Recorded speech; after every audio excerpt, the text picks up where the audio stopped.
lives, opioids are also taking their toll on charities designed to help the addicted. Tarek Miner takes us to one of the oldest halfway houses for men in Jacksonville to show us how the crisis is stretching resources thin. I see the addiction still, man. It's everywhere. Ian McCarthy's heroin use stopped just short of taking his life. You think if you didn't have help, where would you be right now?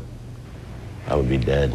Like many others, he turned to opioids to numb the emotional pain. My last relapse really took a toll on me. They found me overdosed in a different halfway house here in town, and by the time I got to the hospital, I was in stage 4 kidney failure. After spending 2 days in the ICU and 2 weeks in the hospital, McCarthy turned to the Riverside Tradition House to help him gain control of his life.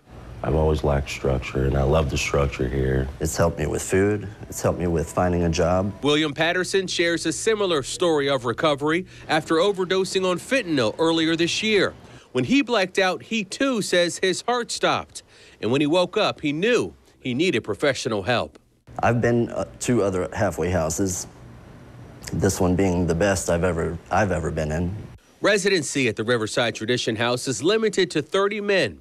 There is always a waiting list, and compared to years past, most men arrive addicted to opioids. A couple of years ago, we started seeing a great deal of heroin and the oxys and roxys, the semi-synthetic opioids. And I would say today probably 80–85% of our residents are here because of that specific drug type they're using. House manager Lee Johnson says the average age of a resident has also changed. He says today's addicts are often 20 years younger and need more time to become truly drug-free. He says the demand for help is taking its toll. And now we're at a point where we really need some additional funding because, as I said, this place is 46 years old. We need new beds, new mattresses, new dressers, new carpets, new lamps. We need rewiring. There's some very, very old wiring in this house.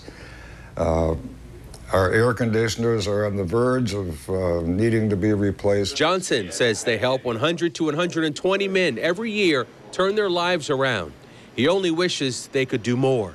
I think some of the stuff that's available today, you can use it tonight and be an addict tomorrow.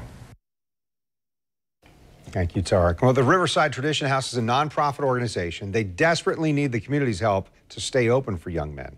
If you'd like to make a donation, we posted a link to their website on our website, news4jax.com.